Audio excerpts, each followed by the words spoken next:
siguiente ponente, que es el doctor Gianmarco Ramírez. El doctor Gianmarco nos va a acompañar con el tema de manejo de masas anexiales por laparoscopía. El doctor también trabaja con nosotros en el Hospital María Auxiliadora. Él también es integrante de nuestra escuela de ginecología mínimamente invasiva. Tiene capacitaciones muy importantes. Últimamente estuvo en Francia, en Burdeos, con el doctor Horace Román. Él hace mucha endometriosis y le apasiona mucho este tema, así que vamos a aprovechar al máximo lo que él nos va a enseñar el día de hoy. Gracias. Gracias, Jan.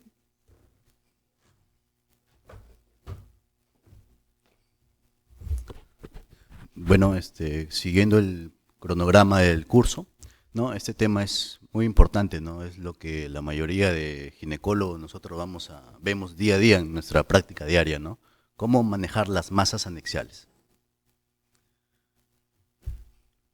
Muy bien, no tengo ningún conflicto de interés en la presentación de esta charla. El contenido, una introducción con definición, epidemiología, ayudas imagenológicas, ¿no? Marcadores tumorales, lo que debemos usar todos los índices de riesgo de malignidad, ¿no? Lo que se debe de informar para proceder al manejo de estas masas anexiales, asociado a la aplicación clínica y finalmente el manejo de estas masas, ¿no? Como introducción, como definición, ¿qué son las masas anexiales? Bueno, es la proliferación celular de origen benigno o maligno que se va a presentar en cualquiera de los anexos. Entendemos como anexo no solo el ovario, ¿no? Sino las trompas y el ligamento ancho, o también puede ser el origen inflamatorio, ¿no? Entonces, vamos a ver dentro de la epidemiología, la prevalencia de las masas anexiales van a estar entre un 2 a un 7%, ¿no? Lo más común, lo más frecuente de estas masas, el origen va a ser a nivel de ovario, un 70% se presentan en esta ubicación. Se puede encontrar masas en todas las mujeres, de todas las edades, hasta se ha visto masas anexiales en fetos, ¿no? No hay una predisposición a cierta edad, y el 13 al 21% de estas mujeres tendrán un origen maligno. Bien, la etiología de estas masas la vamos a dividir en dos grandes grupos, la parte benigna o funcional y la parte maligna. Dentro de la parte benigna vamos a ver el origen ovárico, vamos a tener lo más frecuente que vemos masas anexiales son quistes funcionales, ¿no? Eso es lo más frecuente que tenemos. También vamos a poder ver lo más frecuente quiste cuerpo lúteo, ¿no? Un ovario poliquístico, un endometrioma, un cistoadenoma. Dentro del origen tubárico vamos a ver un embarazo ectópico, ¿no? Que es una emergencia, ¿no?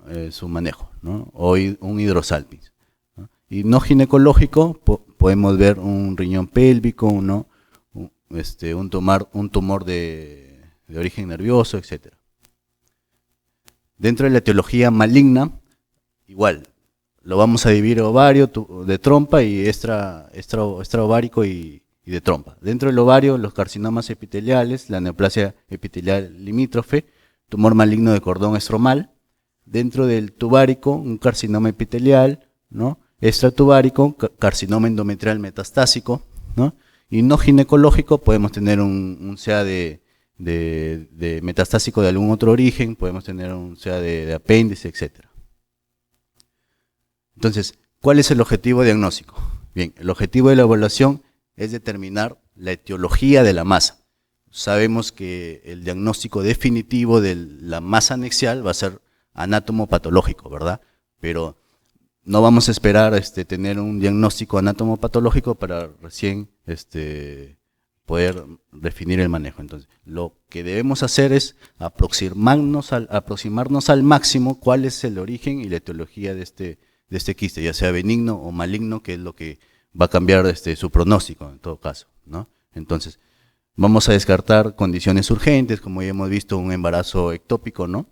Excluir malignidad, esto es muy importante porque si yo ingreso a mi paciente a operar un quiste que me parece que es un quiste maligno y de repente ingreso y no he tomado las precauciones necesarias, reviento el quiste, se va a diseminar en todo el abdomen y la pelvis, entonces voy a cambiar el pronóstico de mi paciente. Entonces es muy importante como vamos a ver más adelante, los índices de riesgo de malignidad para yo poder definir es maligno, es lo más probable que sea maligno, benigno o es un quiste funcional, ¿no?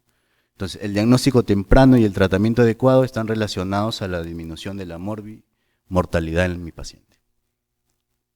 Muy bien, entonces, dentro de la historia clínica vamos a ver que los síntomas son bastante floridos, ¿no? Incluso puede ser un quiste asintomático, un quiste de 5 centímetros, 6, 7, 8 asintomático y no se dan cuenta hasta un chequeo o un control ginecológico, ¿no?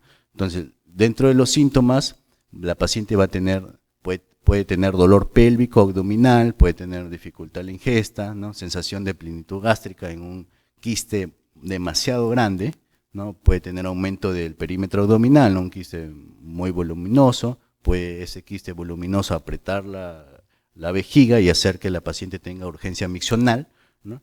Puede ser que esté adherido hacia la parte posterior o por efecto de masa va a estar apretando los intestinos. Puede ser que mi paciente tenga constipación o puede ser el origen maligno, ¿no? Y tenga pérdida de peso. Dentro de los factores de riesgo vamos a ver la esterilidad un 2%, ¿no? La endometriosis se asocia también a la formación de masas dentro de 2%, tabaquismo en 2%, ¿no?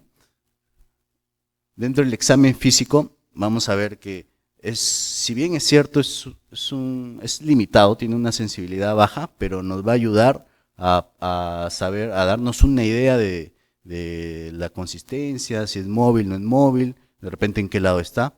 Entonces, es limitado inicialmente por el IMC de la paciente, ¿no? Una paciente obesa, de repente un IMC más de 30, es muy difícil determinar el tamaño, ¿no? Más si es un quiste pequeño, ¿no?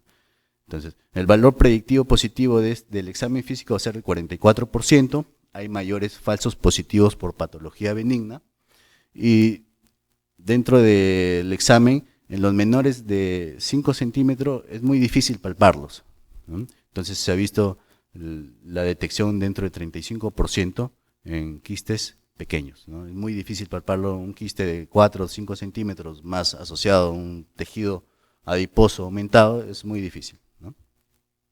Bien, entonces, ¿qué nos va a ayudar? ¿Cuáles son los ojos del ginecólogo en la actualidad, ¿no? Nos ayudamos bastante de la ultrasonografía, de las imágenes, ¿no? Entonces la ecografía es muy importante para nosotros porque nos va a poder determinar qué probable origen es este quiste, ¿no? Puede ser un quiste anecogénico, ¿no? Un quiste simple, podría ser un quiste hemorrágico, vamos a ver el aspecto característico, puede ser un quiste de aspecto vidroesmerilado, ya nos orienta qué patología podría ser. Bien, podría ser un quiste con un color score tipo 3, ¿no? Que tenga contenido sólido, que tenga excrescencias, ya me indica cuál sería el probable origen. Y obviamente se debe asociar este screening ecográfico a un marcador tumoral, dependiendo de la edad del paciente, ¿no? Y poder clasificarlos con nuestros índices de riesgo de malignidad, ¿no? Entonces, ¿qué vamos a hacer? Clasificar el quiste de acuerdo a los índices de riesgo de malignidad y dar un valor de probabilidad del origen de la masa para posterior yo poder manejarla. Muy bien, entonces vamos a tener estas clasificaciones que nos van a ayudar muchísimo en su manejo, ¿no? En la actualidad, ¿no? Los informes de ultrasonido deben realizarse con un porcentaje de riesgo de benignidad o malignidad, ¿no? Entonces, para esto salieron los famosos índices de riesgo de malignidad. El primero, el GIRAX, ¿no? El ORAX, ¿no? El IOTA simples reglas, el IOTA AGNES, ¿no? Etcétera. Entonces, esto es muy importante ya que nos va a arrojar un porcentaje que puede ser benigno como que puede ser maligno. Entonces, en base a esto, yo voy a orientar mi manejo, ¿no? En la actualidad ya no está permitido informar una ecografía como un quiste simple, ¿no? O quiste complejo, ¿no? Eso ya no, en la actualidad ya no se debería hacer, ¿no? Vemos muchos reportes, muchos informes de colegas, ¿no? Que reportan su ecografía quiste simple, quiste complejo. No dice nada, ¿no? Es como decir, siempre lo digo, como decir, no sé, tiene una cefalea y punto, no dice nada. ¿Cómo debemos informar? Debemos informar con porcentajes, ¿no? Entonces, para esto nos ayuda varias clasificaciones. Una de ellas es la clasificación de GIRAX, ¿no? Que la vamos a clasificar en grado 1, es benigno, ¿no? Tiene un porcentaje de malignidad de 0, cuando son ovarios normales, no hay ninguna patología. Un grado 2 muy probablemente sea benigno, el riesgo de malignidad es menor al 1%, se va a considerar cuando tiene una lesión de tipo funcional, ¿no? Un quiste folicular, un quiste hemorrágico, ¿no? Un grado 3 que probablemente sea benigno, tiene un porcentaje de malignidad del 1 al 4%, es muy bajo, ¿no? Vamos a ver en quistes que van a tener características benignas, ¿no? Como un endometrioma, un quiste dermoide, un quiste seroso. El grado 4 es probablemente maligno del 5 a 20%, ¿no? Una masa clasificable como un GIRAX 1 a 3, ¿no? Con criterios de sospecha. ¿Cuáles son los criterios de sospecha que nos da GIRAX? Bueno, nos da papilas gruesas, septos gruesos, áreas sólidas, ascitis, tiene un color score grado 2, 3, ¿no? Entonces, si tengo estas características, ya estoy sospechando que probablemente mi masa sea de un origen maligno, ¿no? Y GIRAX 5 es muy probable maligno, entonces nos bota un porcentaje de malignidad más del 20%, ¿no? Es una masa anexial con 3 o más criterios de sospecha. Los criterios de sospecha son los que ya dijimos, ¿no? Entonces, ¿por qué es importante esto? ¿No? Bien, si yo tengo una masa que está clasificada dentro del estadio 3, esa masa la podemos manejar nosotros los ginecólogos, ¿no? Entonces, si es una masa que está en estadio 5, en clasificación de 5 o 4 de GIRAX, es mejor, no es mejor, es recomendable que lo maneje un ginecólogo, no un ginecólogo oncólogo, ¿no? Porque va a saber, va a tener mucho más cuidado y va a mejorar su pronóstico de la paciente, ¿no? Bien, entonces vamos a tener IOTA también de reglas simples. Esto es muy usado por nosotros, nos va a dar valores de benignidad, de benignidad y malignidad, ¿no? Lo va a clasificar en B1, B2, B3, B4, B5, ¿no? Ahí tenemos las descripciones de IORA regla simple, ¿no? Y de malignidad también nos va a dar M1, M2, M3, dependiendo de las características ecográficas. Entonces, ¿cuál es la sensibilidad de este IOTA reglas simples? Nos va a dar un valor de 90%, ¿no? Es bien alto, ¿no? Es bastante sensible. Y una especificidad del 93%, ¿no? Si es que tuviese la combinación de ambos, tiene características benignas, pero también tiene malignas, entonces se convierte en un no clasificable y necesita otros estudios, por ejemplo una resonancia, un marcador tumoral, etc. Entonces, vamos a ver lo que usamos nosotros, el color score, lo que venimos diciendo. 1 es un color score vascular, no tiene flujo. Un 2 se deja un flujo mínimo, ¿no? Un 3, un flujo moderado, y un 4, que toda la masa está altamente vascularizada, ¿no? Y es altamente sospechosa que sea algo malo, ¿no? Sabemos el cáncer es angiogénico, ¿no? Entonces crea vasos anómalos, entonces lo vamos a poder evidenciar por nuestra ecografía, ¿no? Con un color score mayor de 2, 3 y 4. Bien, ¿cuándo solicitar una resonancia en mi paciente? Es útil en rastrear el abdomen en busca de metástasis. Ya vi que tiene una masa sospechosa y le pongo un valor GIRAX o IOTA en grado 4, grado 4, perdón. Entonces yo estoy pensando que es algo malo. Entonces, ¿qué tengo que solicitar? Tengo que solicitar un examen adicional, una resonancia, pensando en algún grado de metástasis. ¿No? Nos va a ayudar en identificar implantes peritoneales y ganglios linfáticos, ¿no? Podría ayudarnos también en neuropatías obstructivas y ascitis, ¿no? Etcétera. Se pide solo si tengo alta sospecha de que sea un tumor maligno, IORAS 4 o 5. ¿Cómo asociamos mi estudio? Lo asociamos con los marcadores tumorales. Tenemos marcadores tumorales, enzimas como el CA125. Ojo, no todas las pacientes le voy a pedir lo mismo, ¿no? A veces nosotros nos mecanizamos y pensamos que todos los quistes se le pide CA125, ¿no? Y eso es falso, ¿no? Depende de qué estoy sospechando. Si tengo de repente una joven de 20 años con un quiste, no sé, con un quiste de características que podría ser un dermoide, no le voy a pedir CA125, ¿no? O de repente tengo una niña, no le voy a solicitar un CA125, ¿no? El CA125 está orientado en pacientes con CA epitelial, ¿no? De ovario. Entonces, esas pacientes son más frecuentes, pacientes mayores, ¿no? ¿Qué otros marcadores tumorales le podemos pedir? Le podemos pedir DHL, ¿no? Etcétera, etcétera. Muy bien, venimos hablando lo más usado o lo más frecuente es el CA125, ¿no? Es un biomarcador más utilizado, es una glicoproteína de alto peso molecular, derivada del epitelio celómico, no es específica, no solo se eleva en CA de ovario, sino se eleva en varios tejidos, ¿no? Como por ejemplo alteración del peritoneo, la pleura, el pericardio, ¿no? Valor normal hasta 35, se eleva en 82%, está asociado con cáncer de ovario, en 28% cáncer no ginecológico o enfermedades benignas, lo que venimos hablando, ¿no? Que no es específico de CA de ovario.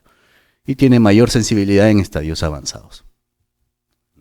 Vemos esta gráfica para ver qué punto de corte nos va a orientar a que tenga un CA de ovario. Bien, es diferente yo tener mi paciente de 30 años y tener mi paciente de 60 años, ¿no? Porque la de 30, ¿no? Su punto de corte va a ser totalmente distinto, no va a ser los 35, que mi paciente lo voy a catalogar una paciente de 60 años, ¿no? Entonces, en pacientes más jóvenes se ha visto que el punto de corte del CA125 va a ser de 100, a diferencia de mi paciente postmenopáusica, que mi punto de corte sí va a ser 35, ¿no? Obviamente hay que tener en cuenta que no solo se va a elevar en CA de ovario de origen epitelial, sino se va a elevar en otras causas, ¿no?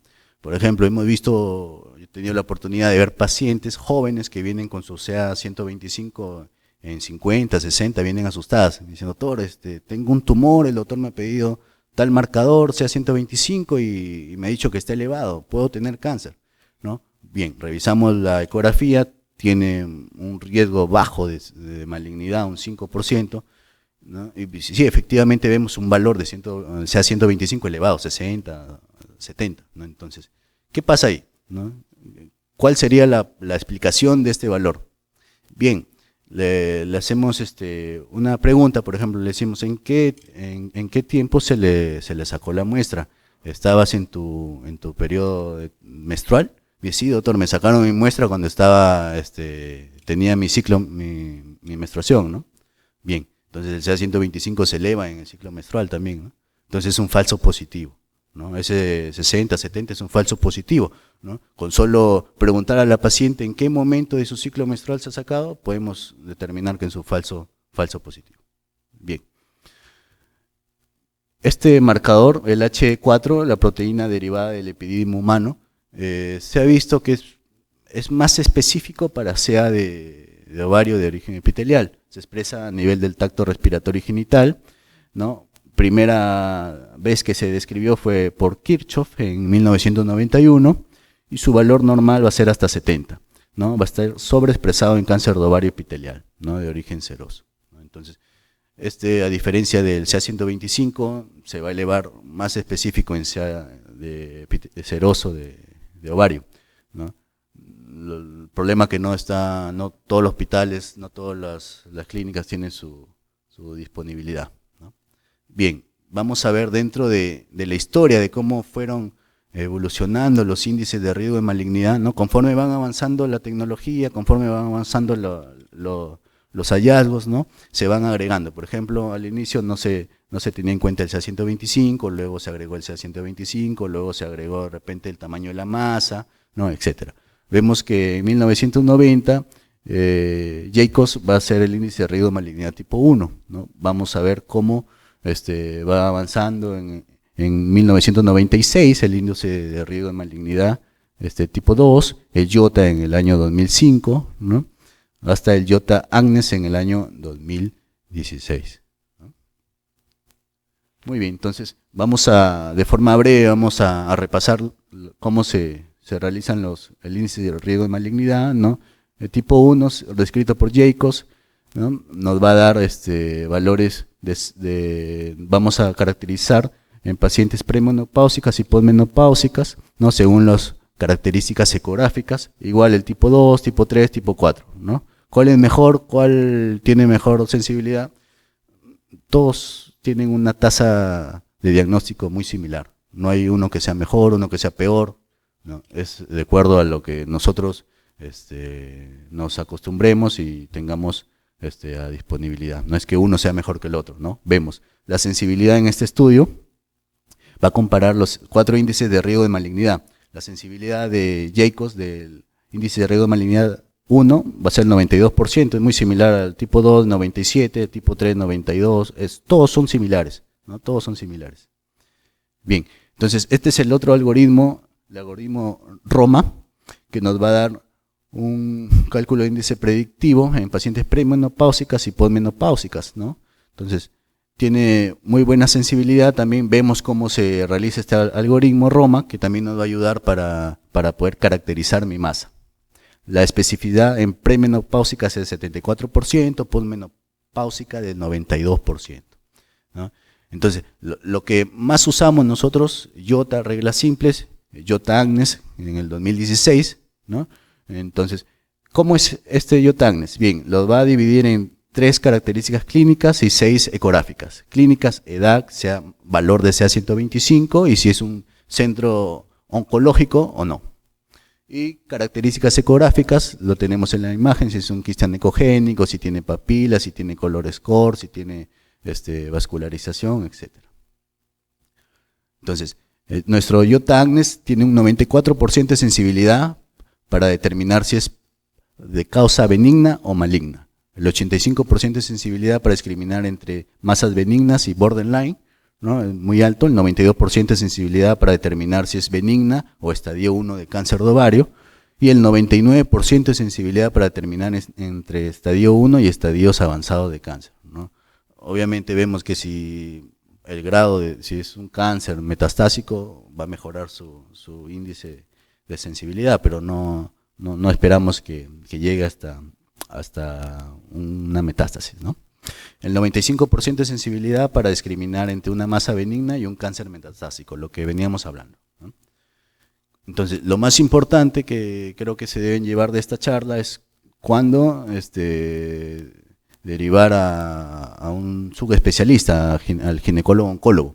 Bien, cuando hay un CA125 mayor de 35 en pacientes posmenopáusicas, ¿no? Dijimos que este valor cambia si es premenopáusica, cambia a 100. Hallazgos ecográficos sugestivos de malignidad.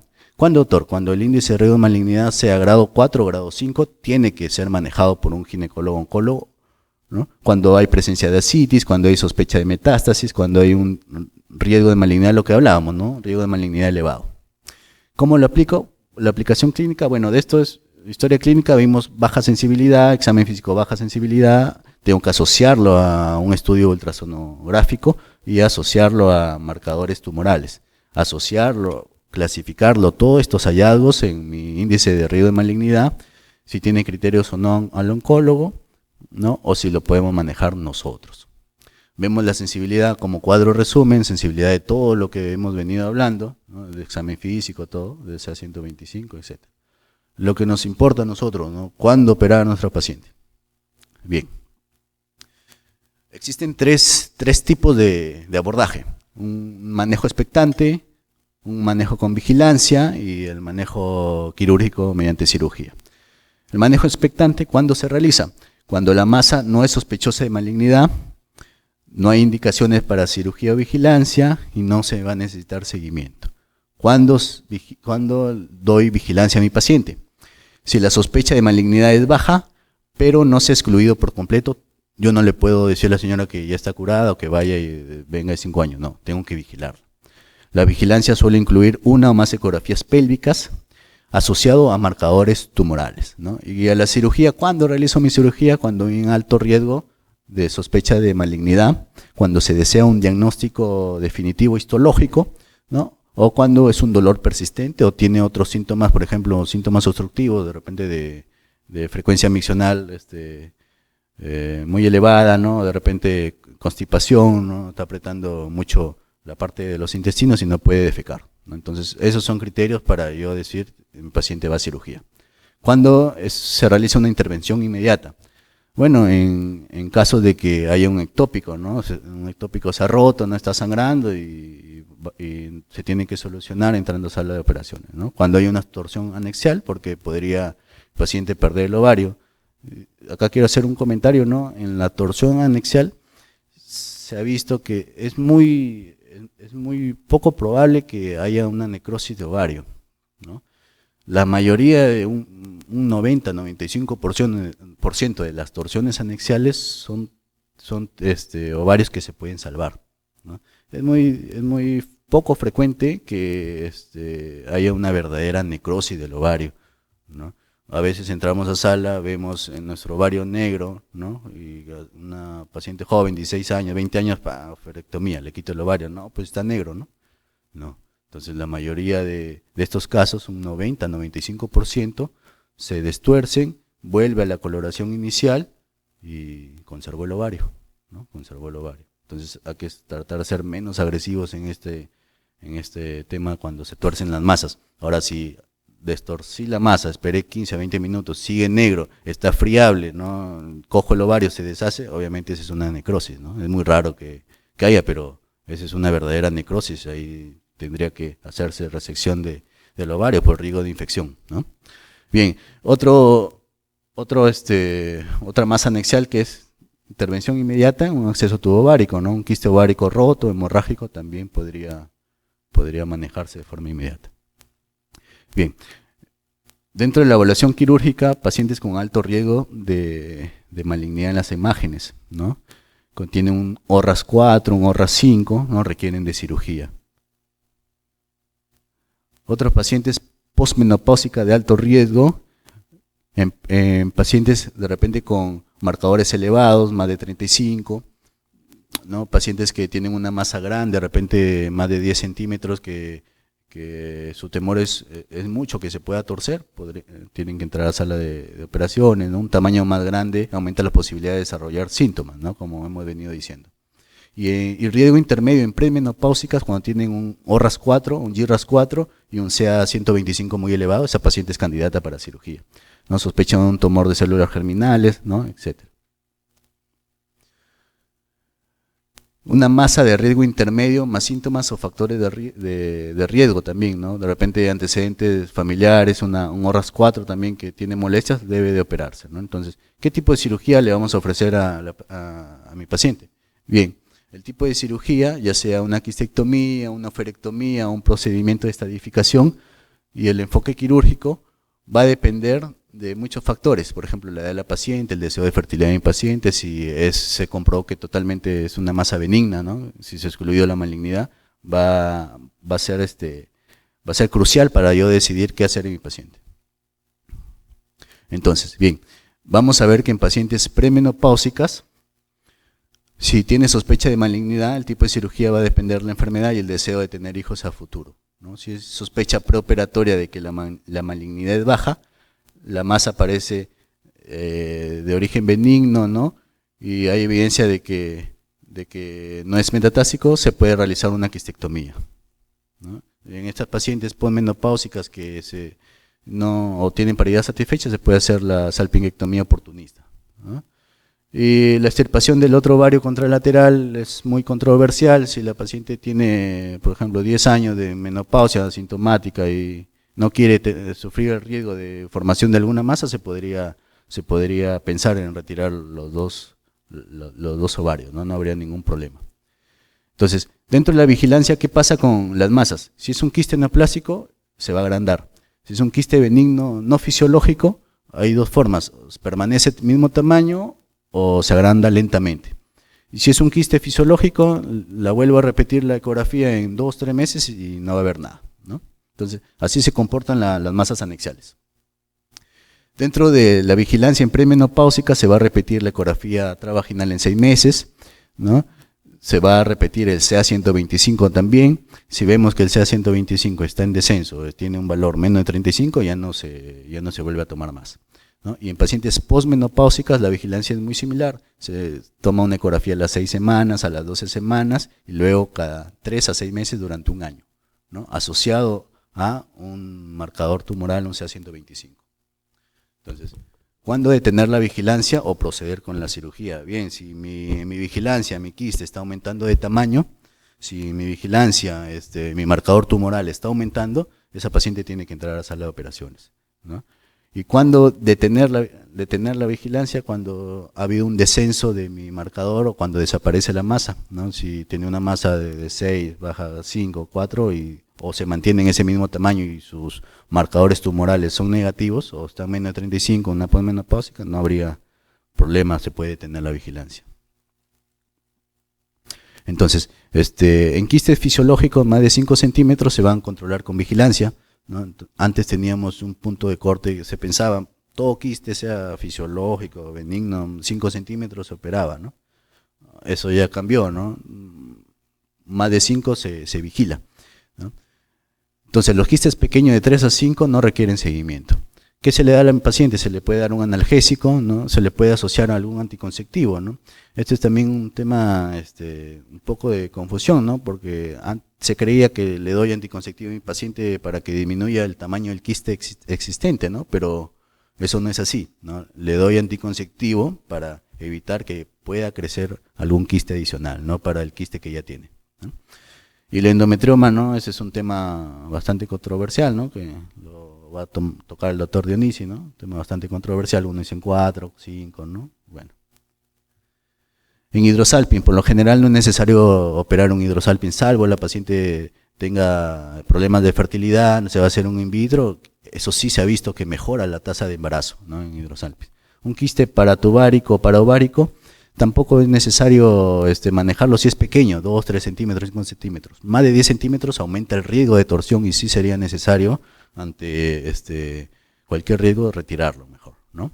Un teratoma también, ¿no? Es mejor un teratoma grande, más de 5 centímetros, 10, 6, 7, 10 centímetros, mejor retirarlos por su riesgo de torsión. Bien, eso es todo. Cualquier duda, estoy presto para poder responderlos.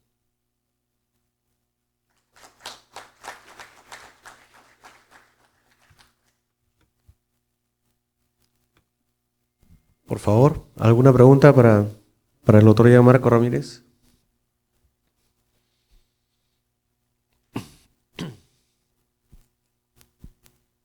¿Nadie?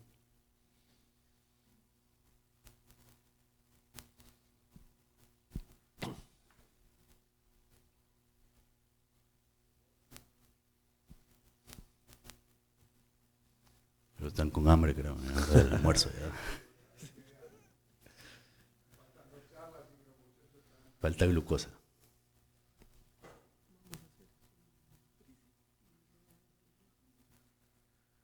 Bueno, te agradecemos, Gianmarco, por la charla. Creo que ha sido bastante información. Acá, vamos. Despertamos, ya. Lo que pasa es que en ovario es un tema muy amplio, entonces de repente nos preguntan por eso. Bueno, en ovario hay mucho que preguntar. Por ejemplo, en emergencia, he visto colegas que han entrado como un quiste de pedículo torcido y porque la paciente también tiene dolor. Y no es que lo tenga ahorita, la paciente lo tenía ya de repente varios meses, pero viene por el dolor, le hacen la ecografía, le apareció un quiste de pedículo torcido, lo operan y era un cáncer, ¿no? Ese fue un caso, un quiste de pedículo torcido, que entró como un quiste de pedículo torcido. Pero en el caso de la laparoscopía, ¿hasta cuántos centímetros de un tumor supuestamente benigno con los marcadores negativos puedo operar? ¿Hay un límite del tamaño? Excelente pregunta. Bueno, antiguamente se creía que los quistes que sobrepasaban los 10 centímetros no eran candidatos para una cirugía laparoscópica, ¿no? Actualmente, ¿no? Eso ya se sabe que no es así, ¿no? Es dependiente del cirujano, ¿no? Puedes operar quiste de 15, puedes operar quiste de 20, puedes operar quiste de 30, ¿no? Hemos tenido oportunidad de operar quistes muy grandes vía laparoscópica, ¿no? Entonces, ese criterio, ese punto de corte de 10 centímetros ya quedó desfasado, ¿no? Es dependiendo de la habilidad del cirujano, ¿no? Si tengo un quiste de repente muy grande, de 30 a 25 centímetros, que sé que es un quiste simple, que tiene estudio ecográfico, tiene un índice de malignidad benigno de grado 2 o 3, yo puedo hacerlo totalmente por la laparoscopía, ingreso, aspiro, baja mi quiste y puedo hacer la quistectomía si es una paciente joven, ¿no? Que quiere preservar fertilidad, ¿no? Puedo hacer una ferectomía, es un quiste muy grande, una paciente de 50 años donde está bien estudiada, ¿no? Que no es nada maligno, no podría ser muy bien candidata a la laparoscopía, ¿no? Entonces, actualmente es dependiente del cirujano, ¿no? Puedes hacer un quiste 15, 20 sin ningún problema.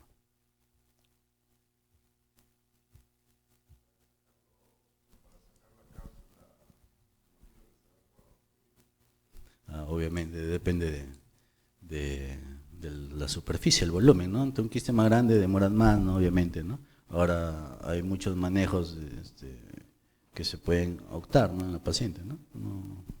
Yo cuando tengo un quiste grande, hago lo que hace el doctor, accedo, generalmente alto para no romperlo, hago un diagnóstico primero de toda la cavidad para ver que no haya implantes, o sea, estamos sobre la base de sospechoso de benignidad, ¿no es cierto? Lo mismo, hago primero semiología de cavidad, después, si es un quiste más bien grueso, le hago un punto y coloco en esa jareta ahí el trocar y lo vacío. Si bien no voy a tener un 100% de que no haya ninguna spilling celular, disminuyo mucho la extravasación. Y una vez que lo he vaciado, me queda una bolsa de 20 centímetros, hago una mini laparotomía de centímetro y medio, saco el quiste y lo opero laparotómico. ¿Para qué me voy a poner a pelear con una bolsa de ese tipo? Afuera lo reintroduzco y el postoperatorio es exactamente el mismo. Y eso lo hago no solo también en dermoides, etcétera, porque el mismo quiste se comporta como bolsa. Así que eso lo hice desde siempre, porque no tenía sentido ponerme a despegar un quiste muy grande, hacer la quistectomía laparoscópica.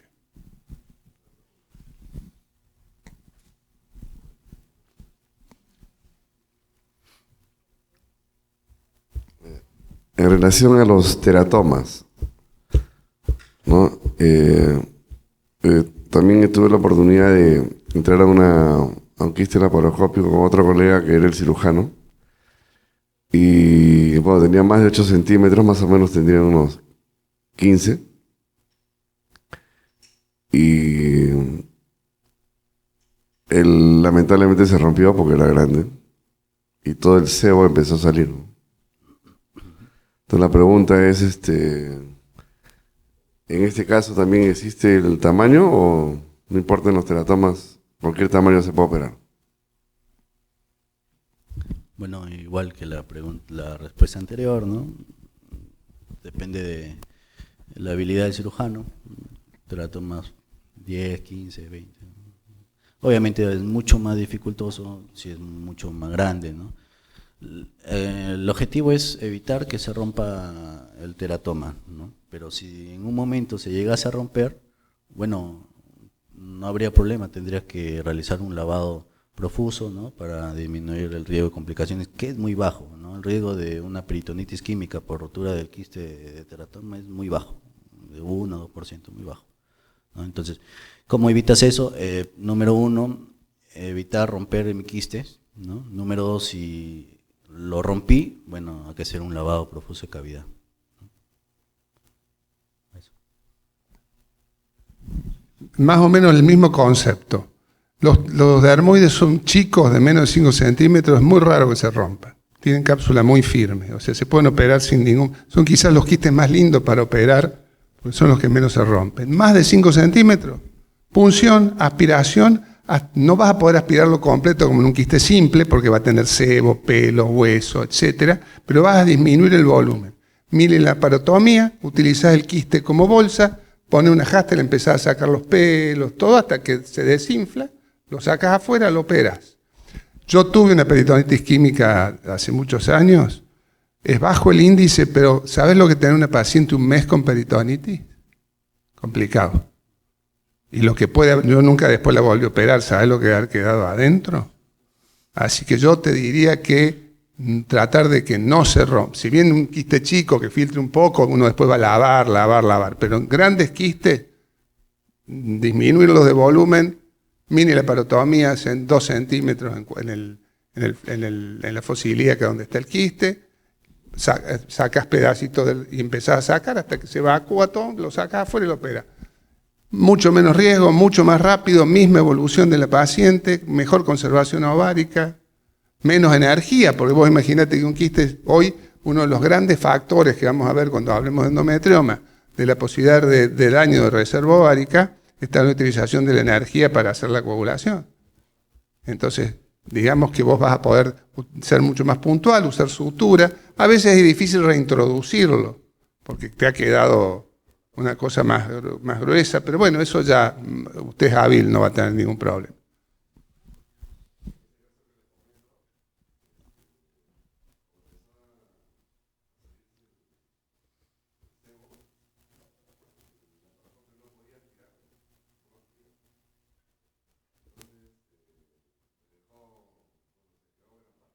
¿Y qué pasó? ¿Viste? Claro. Va a estar terrible. Paciente joven.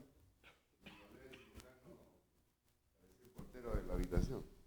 No podés volver. Todos los días estaba parado mirando a la paciente y veía cómo se decaía y estaba en entrar nuevamente o no entrar hasta que, bueno, de milagro se recuperó. Hay que evolucionarla, ¿no? Va a evolucionar bien, pero si entraba es mucho más el daño que vas a hacer, salvo que vos te des cuenta inmediato. Y generalmente la peritonitis química empieza a los días, no es inmediato. El factor inflamatorio peritoneal. Sí, empezó el cuarto día en la peritonitis. Mi consejo es dejarla, esperarla, paciencia, va a andar bien. O sea, se va a solucionar el cuadro de peritonitis, porque no es una peritonitis séptica, nada, es una peritonitis química. Pero bueno, por eso tenemos los dos la misma experiencia. Mejor que no pase. Bueno, y la última pregunta. Usted está en la emergencia, una niña de 12 años viene por abdomen agudo, le hace la ecografía, es un quiste de 8 centímetros. ¿Es igual operar a una mujer adulta que una niña de 12 años? Bueno, ahí viene la parte ¿no? de los hospitales, ¿no? Una niña creo que la maneja un cirujano pediatra, una niña de repente, no sé, 10 años, 8 años, 9 años, ¿no? Pero obviamente diferente, ¿no? La anatomía es más pequeña, el abdomen, la pelvis son más pequeños, ¿no? Obviamente la óptica, incluso si es una niña, puedes entrar a óptica de 5, cambia, ¿no? El tamaño es mucho más pequeño, ¿no? Si estamos en un hospital donde estas pacientes son manejadas por cirujano pediatra, bueno, si no, tenemos que entrar con mucho más cuidado. La anatomía, recordemos, la niña, su pelvis es más pequeña, ¿no? Entonces no puedo traspolar lo que mi paciente adulta con la niña, tengo que tener mucho más cuidado, ¿no? Una óptica más delgada de repente, ¿no? Obviamente es un abdomen quirúrgico, tiene que operarse, ¿no? Tiene que operarse. Muy bien, muchísimas gracias, Gianmarco. Un aplauso.